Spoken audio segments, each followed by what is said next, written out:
Geger, kader Nasdem Indramayu ngamuk dimintai mahar 3,5 miliar rupiah untuk pencalegan. Irma Caniago tertampar dengan politik tanpa mahar.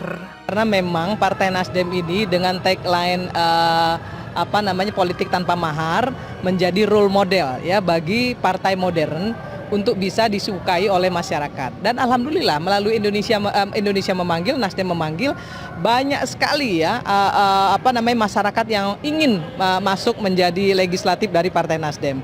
Dan kita terus terang saja menyampaikan mohon maaf kalau tidak bisa istilahnya menerima semua pendaftaran yang ada karena memang keterbatasan dari kursi-kursi yang memang harus diisi oleh Partai Nasdem.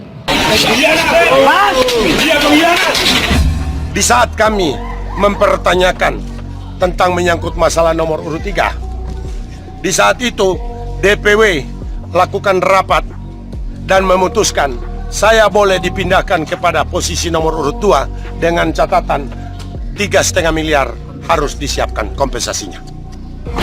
Tunggu, dodok wah 3,5 M main dah lo, katanya Nasdem nggak ada mahar ya, tapi gua nih saya mundur dari tereng ampel.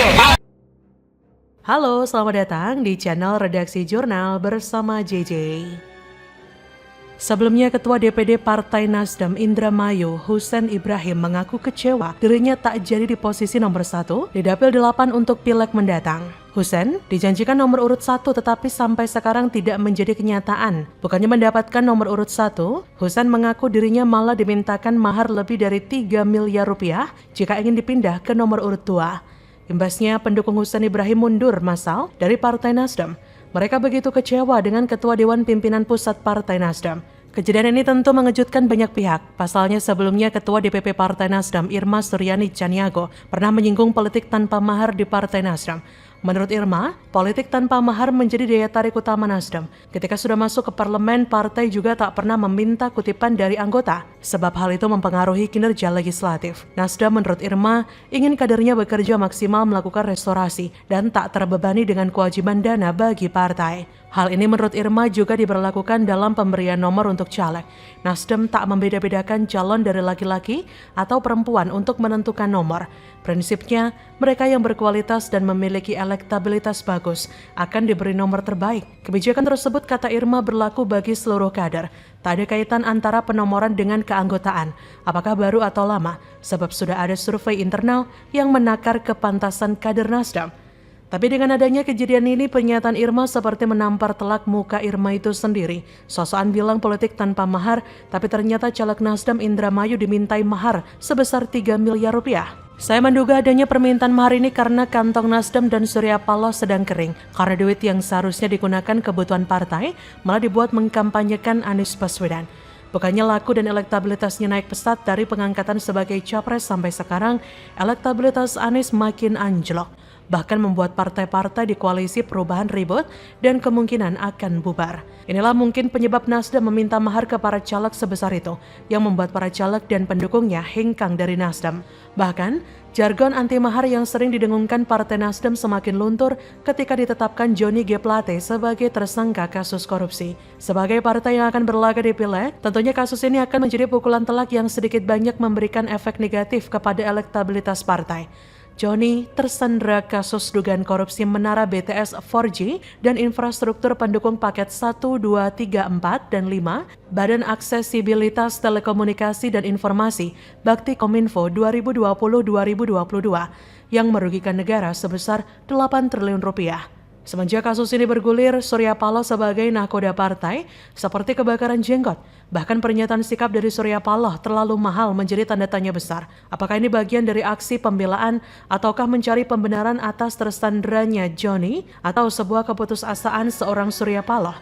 Sebab kasus ini justru mencuat setelah mendekati masa pemilihan, sehingga tak ada jalan lain selain melakukan pembelaan seakan teraniaya. Jadi bisa dibilang Nasdem ini memang sudah kehabisan logistik untuk mendongkrak nama Anies, tapi nyatanya jeblok juga jadinya.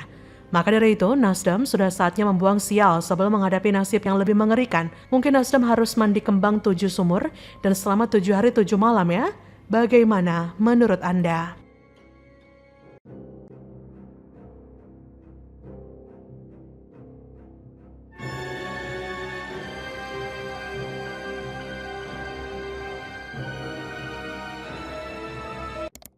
PJ Heru Budi preteli kebijakan Anies, jalur LRT Jakarta tak akan menuju JIS sesuai keinginan Anies Baswedan. Dapat dukungan Jokowi, bukan untuk pencitraan, tapi ini alasannya. LRT Jakarta, Mbak? LRT Jakarta yang dari Romangun. Sekarang di Romangun. Yang perpanjangan LRT itu Pak, yang rencana Ya. fase 2. Itu menjadi pembahasan tersendiri. Nanti kita lihat apakah itu bisa kita lanjutkan. Kan bisa juga dilanjutkan oleh nanti periode gubernur berikutnya kan 2024.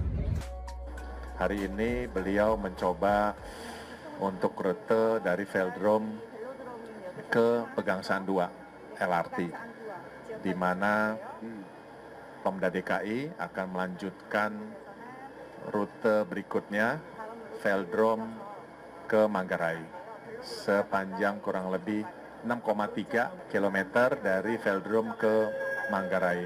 Untuk apa? Untuk bisa meningkatkan pelayanan transportasi bagi masyarakat Jakarta. 우리 인도네시아 국민들의 발전을 향한 열정과 노력을 높이 평가하고 앞으로 좋은 협력자가 되겠습니다. Kami akan menjadi mitra kerjasama yang sangat baik bagi Indonesia terus-menerus, dan kami mengapresiasi dan menilai setinggi-tingginya antusiasme dan semangat luar biasa masyarakat Indonesia untuk mewujudkan kesejahteraan untuk Indonesia. Halo, selamat datang di channel Redaksi Jurnal bersama JJ.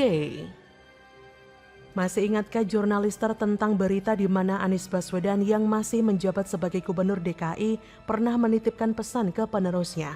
Penerus diminta menghubungkan Jakarta International Stadium atau JIS di Jakarta Utara dengan moda transportasi umum LRT Jakarta, bus BRT, hingga KRL Commuter Line. Pesan itu dituangkan Anies dalam Pergub nomor 25 tahun 2022 tentang RPD Provinsi DKI 2023-2026. Anies juga meminta penerusnya untuk terus melanjutkan pembangunan LRT fase 2A sepanjang 8 km yang akan tersambung dari Kelapa Gading ke Stadion JIS. Anies kala itu menegaskan ketersediaan transportasi umum dari dan menuju JIS sangat penting untuk mengoptimalkan stadion berstandar FIFA itu. Dengan demikian JIS bisa menjadi arena seni budaya, ekonomi, hingga keagamaan berskala lokal, nasional, dan internasional. Hal itu juga dapat memutar roda perekonomian warga. Hilih, yakin bisa memutar perekonomian warga? Bukan untuk panggung pencitraan ente modal 2024 nanti. Lagian, lebih banyak digunakan gerombolan kadal kan? Mana baru grand launching sudah roboh pula? Ngeri. Nah, keinginan Anies tersebut sepertinya cuma akan jadi harapan doang. Karena berdasarkan berita yang dilansir Tempo, Kepala Dinas Perhubungan DKI Jakarta Safrin Liputo mengatakan, rute LRT Velodrome Manggarai menjadi salah satu upaya dalam mengurai kepadatan yang terjadi di stasiun Manggarai pada jam sibuk. Jadi nggak ada rute LRT menuju JIS seperti yang diidam-idamkan Anies untuk saat ini. Kata Safrin pada 9 Oktober, justru kami harapkan dengan adanya stasiun baru LRT Jakarta, tentu konsentrasi masyarakat yang berpindah di sana stasiun Manggarai juga akan terpecah. Ia menegaskan bahwa keberadaan LRT Velodrome Manggarai akan mengurai kepadatan di stasiun Manggarai. Ia berkata, yang tujuannya misal langsung ke arah utara lewat Kelapa Gading Velodrome, itu otomatis mereka akan mengalir ke stasiunnya LRT Jakarta. Jadi justru dengan itu mengurai, kata dia. Menurutnya, kepadatan disebabkan mobilitas masyarakat pengguna kereta terpusat di stasiun Manggarai. Sebelumnya, DPRD DKI Jakarta mendukung rencana eksekutif melanjutkan pembangunan trek lintas raya terpadu atau LRT Jakarta fase 2A dari Velodrome hingga Manggarai pada 2023. Dukungan Dewan ditandai dengan menyepakati usulan penyertaan modal daerah (PMD) sebesar 442 miliar yang diajukan PT Jakpro, BUMD DKI yang akan menangani proyek itu. Ketua Komisi B DPRD DKI Ismail mengatakan LRT merupakan program krusial yang harus segera dijalankan sebagai upaya mengatasi macet Jakarta. Kata Ismail, persetujuan PMD menjadi bagian dari komitmen kita untuk menindaklanjuti pembangunan LRT fase 2A yang sudah dirintis sejak kemarin. Menurut Ismail, pembangunan lanjutan dengan rute Velodrome Manggarai sesuai dengan keputusan hasil rapat penjabat gubernur bersama dengan pemerintah pusat. Ia berkata, DPRD akan terus mendukung apalagi ini untuk kepentingan masyarakat. Nah, betul itu. Bukan bahan pencitraan belaka, yang nomor satu adalah untuk kepentingan masyarakat. Bukan panggung politik seperti yang sering dimanfaatkan sama ex-governor santun seiman itu.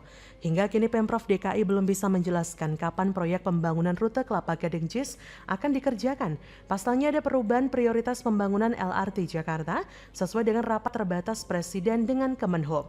Dalam rapat tersebut, Presiden Jokowi memberikan instruksi agar pembangunan LRT Jakarta rute Velodrome Manggarai segera dikerjakan karena hal ini penting untuk mengurai kepadatan penumpang yang kerap terjadi. Anggaran penyertaan modal daerah 442 miliar pun sudah disetujui DPRD DKI untuk memulai pembangunan LRT Jakarta pada tahun depan. Mantap, gaspol Pak Heru. Jadi bagaimana menurut Anda?